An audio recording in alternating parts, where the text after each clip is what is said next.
And now, live from the Don Cave in internet space, it's Uncle Don's Top 37.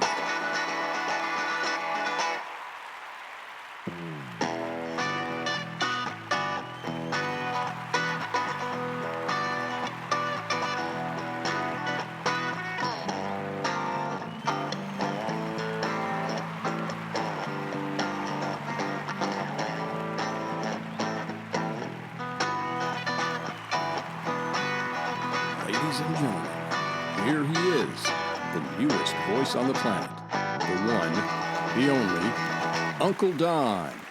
Thanks, Billy. Everyone, please give it up for my announcer, Billy Sullivan. Thanks, Billy, and welcome everyone to Uncle Don's Top 37 Inaugural Podcast. I'm Uncle Don, and welcome to the Don Cave. Many of you have asked me, why Top 37? Well, honestly, 37 is just a rough number, very fluid, just a recommendation. Besides, who actually has time for more than 37 songs in one sitting? Uncle Don hopes to entertain you beyond your wildest dreams. Who knows? If you like what you hear, then there may be more in store for you lucky people out there in Radioland in the future. Uncle Don was very fortunate to have someone really important as a guest for his very first podcast. We recorded this delightful interview last week. So let's get right down to business. Please forgive the audio quality. Uncle Don's Top 37 has absolutely no budget. Today, Uncle Don is just about the luckiest guy this side of Couchville, Tennessee. We have the real deal with us for this inaugural podcast episode. If you've heard some songs like Come Fly With Me All the Way, High Hopes, and Love and Marriage, then you already know this man, and you've heard some of the most iconic songs of the 20th century. They're timeless and help define the latter part of the 20th century. The man I speak of course, is one Edward Chester Babcock, best known as Jimmy Van Heusen. And today I have with me on the line the grand-nephew of the man who composed the music for those great songs and so many more. Ladies and gentlemen, dialing in all the way from Mount Juliet, Tennessee, is Brook Babcock. Uncle Brook to all Uncle Don's listeners. Welcome to the show, Uncle Brook. I'd call you Mr. Babcock, but that's what I'd call your father. How are you today? Uncle Don, it's a pleasure to be here. Oh, you're too kind. You're too kind. It scares me, to say the least. Oh, me too. Well, I understand that my producer sent you a few questions, and you've had a chance to look them over, and I'm just going to get right to the top. I'm going to start at the top, and we'll just see what happens with this. You ready? I'm ready. Let's hit it. All right. So, well, Uncle Brook, other than being the inventor of the dress shirt, tell our listeners exactly, what is a Jimmy Van Heusen? He's a songwriter, a composer. Not many in the audience know this, but he wrote over 1,000 songs, composed them. The cool part with him, he wrote music 5 decades. If you were to go to imdb.com, you'd see that he's got credits, songwriting credits, 500 plus movies and television, 200 songs. If you were to dial it down, 200 songs are very, very well known. 50-year standard, which means they simply have been sung by not one, but many, many different entertainers over the years. One kind of cool thing he's got is he's won 4 Oscars. Songs like Swinging on a Star, High Hopes, Call Me Irresponsible, All the Way. And last but not least, he won an Emmy. He got that with it's known as the Married with Children. Have you ever seen the show Married with Children? Oh, yeah. It's the theme song, but Love and Marriage. Yeah, and only 2 composers in all of history have won for Best Original Song 4 Oscars.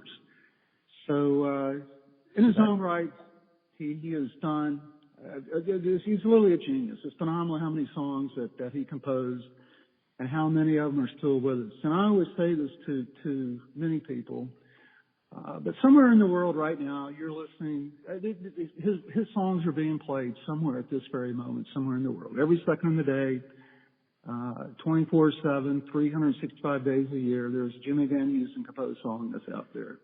So that's what I'd call some real street cred. He would be one big guy this time in the 21st century if he were still around. Anybody compared to him that you think of?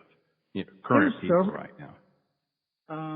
As far as now, somebody that I am inspired by, but still 30 years back, Brook Babcock. He's got still so many songs that are out there that people hear every day.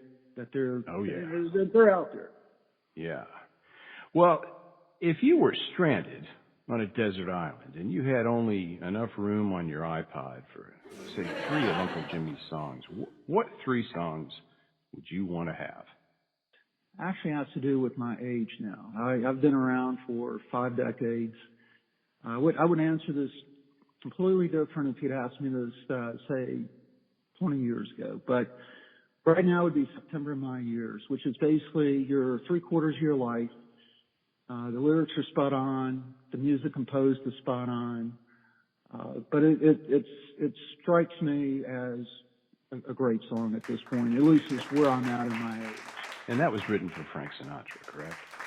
Correct. And he's the guy that sings it. It's been interpreted a couple different ways, but he's the one that's known for that song. Next song up would be Call Me Irresponsible. And this one's been interpreted several different people. I mean, Michael Bublé has done it. But from what I understand from like pros, it's a very difficult song to perform, even from the pros. It's also my ringtone of all things. I like the lyrics as well. And then on the backside of that, Love is a Tender Trap. And it's for a completely different reason. If you've ever seen the movie The Tender Trap, opening scene, you hear the song, Love is a Tender Trap, but you see somebody in the very, very background, and this person is coming across the desert, and they're just a little bitty dot, and then they're coming closer and closer and closer, and then at that point, you realize who it is. It's the man himself, Frank Sinatra. So that's September My Years. That's an iconic scene. Iconic scene. Iconic. Call Me Irresponsible, Love is a Tender Trap. And there's probably 20 other songs that my great uncle wrote, but those are the 3 that really stick out. That's great. That's great. Well, I'm going to take a little tangent here. I understand that you have quite an interest in pizza, and so I'm going to ask you another question. If you had just enough battery power on your brand new Motorola Dynatac 8000X to have pizza delivered once to your island, where would you order from? What topping? First, I have to ask, what is a Motorola Dynatac? It's quite possibly the finest cell phone ever designed, better known as the Brick. It can be used as a telephone, and it can be used as a lethal weapon in case.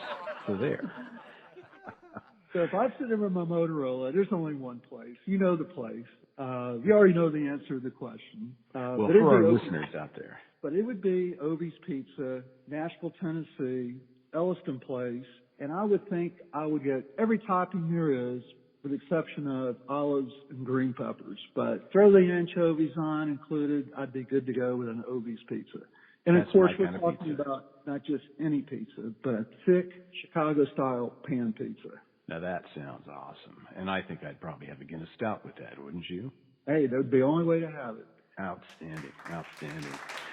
Uncle Jimmy was quoted as saying a lot of things in writing through his songs, but he was well known to say, in many ways, I'll drink to that. What was Uncle Jimmy's favorite drink? He loved martinis, but in particular, one of the ingredients, gin. Before he ever had any money, he made his own gin. They actually called it bathtub gin. So I'd have to go with the ingredient of gin leading up to a martini, of course. And every day was martini day, I mean, from start to finish. That's absolutely delightful. Absolutely delightful. Well, do you have any comments about a widely spread rumor that Jimmy Van Heusen, Frank Sinatra, and Bing Crosby were actually the same person? Or at least the same 2 people. What do you have to say about that? They actually all wanted to be each other. Is that right? So Jimmy Van Heusen was known as the party guy, bachelor majority of his life. Both Bing Crosby, Frank Sinatra, married. They all wanted what each other couldn't have with each other's respective lives. But all kidding aside, they were all friends. One thing that not many people know, maybe your listeners don't know, but Jimmy Van Heusen, my great uncle, he was personal friends with both Bing Crosby and Frank Sinatra throughout both of their lives. Yeah, he wrote a song for Bing Crosby called Moonlight Becomes You, which is one of Uncle Don's favorite tunes. Very cool, very cool. Well, you're also known to be a lover of dogs, and apparently through Uncle Don's intel connections, we understand you have 2 dogs at home, one named Doodle and one of them is named Izzy. What kind of music do they listen to? If I'm around, they're listening to what we call the music of the Great American Songbook, which is songs that have basically been, they're standards. They've been around 30, 40, 50 years. Songs that have also been reinterpreted. That's another case in point with songs of the Great American Songbook. Dogs would also be listening to jazz, blues, soul, or classic. Now this is when it gets odd. And when my wife is around, they're going to be listening to independent heavy rock music. So it's kind of it's an interesting mix, to say the least, when we're both in the room. They're being brought up just fine. That sounds like it. Now, do they happen to prefer lyrics of Sammy Cahn or Johnny Burke? Any of them tell you their favorites? I would treat it like Coke versus Pepsi, Ford versus Chevrolet, Bud versus Miller. It's hard to say. I mean, I would never go down that road myself personally. I have enjoyed the lyrics. Now, your listeners may not know this, but Sammy Cahn, Johnny Burke were the co-writers, so they wrote the lyrics as writing partners with my great uncle Jimmy Van Heusen. So they both produced great lyrics. Well, here's an interesting question. I'm sure that Doodle and Izzy would like to know the answer to. What % of the royalties do they get from the Van Heusen catalog? I could tell you none, because they're still eating dog food. Exciting. Well, a couple other questions. This is really fun. I'm really glad to have you with me. This is enjoyable, and for an inaugural podcast, Uncle Don thinks this is a gas. It's an honor to be here. Well, thank you. Angie Dickinson, who apparently was a very good friend of both Uncle Jimmy and Uncle Frank, once said of Jimmy, you wouldn't pick him over Clark Gable any day, but his magnetism was irresistible. Is there any truth to the rumor that Uncle Jimmy was actually a very early robot who was programmed to write music? That could possibly explain that apparent magnetism. So the magnetism started when he was very, very young. And he saw, as a young man, let's say the athletes of the school, getting to young ladies. The young athlete would ask, hey, would you like to go out on a date, et cetera. So great Uncle Jimmy had to figure out a way to make himself more irresistible. So he figured out, do something that nobody else can do, which was play the piano. But not only play the piano, but play the piano better than anybody. And just so he had the gift. And he had the gift of being a genius at creating music. And from that, he used it to help him with his magnetism, with picking up the young ladies. And this all started in Syracuse, New York, apparently, too. That'd be correct. Yes. These days, it's pretty common for bands to start releasing all kinds of hidden gems, tapes that no one's ever seen before, heard before, bootlegs. Well, tell me, are there any hidden gems of Uncle Jimmy's music that the world's never heard? Any scratch recordings on some old acetate that the world would just love to hear? Uncle Don, great question. I have been involved with this for 20 years. I have been looking for that Holy Grail for 20 years. I've been searching. I have not found it. Everything that he had pretty much is out there in the marketplace. It's been exploited. I'm still looking. You never know. But to answer your question, I haven't found it yet. Keep looking. If you had a day to spend with Uncle Jimmy back in his prime, tell me, what would you think that day would be like? So, Jimmy Van Heusen was known for several things. One, writing music, obviously. Many of your listeners may not know this, but he also flew his own airplanes. He was a commercial pilot, test pilot, but he also flew hobby planes, helicopters, etc. He was also known for his nighttime activities. That was one thing that Sinatra liked about him. They got going late in the afternoon, not so much through the day. And also he was known with his friendship with Sinatra. So if you took all those things, my ideal day with him would be starting in the afternoon. I'd like to see him compose music. And then we would get in his airplane and we'd fly from, say, his house. At one point he had a landing pad and a helicopter in Yucca Valley. And we would take that helicopter and we'd go to Vegas. And then we would parlay that into the nighttime activities. But at the same time in the background, there'd be Sinatra. And I'd get to hang with Sinatra through the early morning. That would be my ideal day.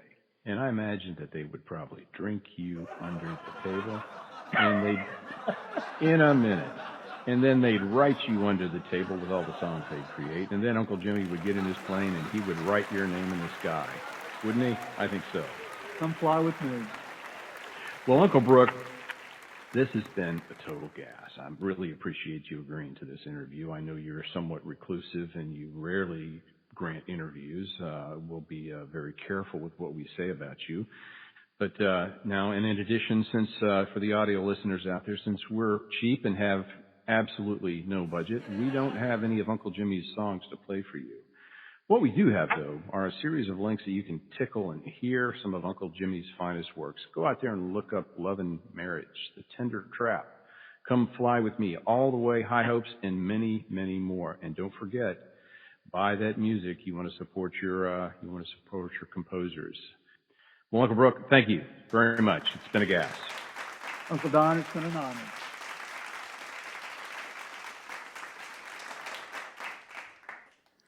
Well, there you have it, kids. Uncle Don's very first interview, and what a big one it was. Uncle Don's homework for the weekend. Go to imdb.com and run a search on Jimmy Van Heusen. Pick a classic album he scored, dust off your virtual Pioneer PL550 direct drive turntable, and drop that needle onto the first track and enjoy. Cocktail optional. This is Uncle Don saying good night and stay cool. This was Uncle Don's Top 37, brought to you by Tanqueray Gin. Not really. Beef, it's what's for supper. Brian May Guitars, also not really. And your mom. This has been a Cabin Hill Music LLC production.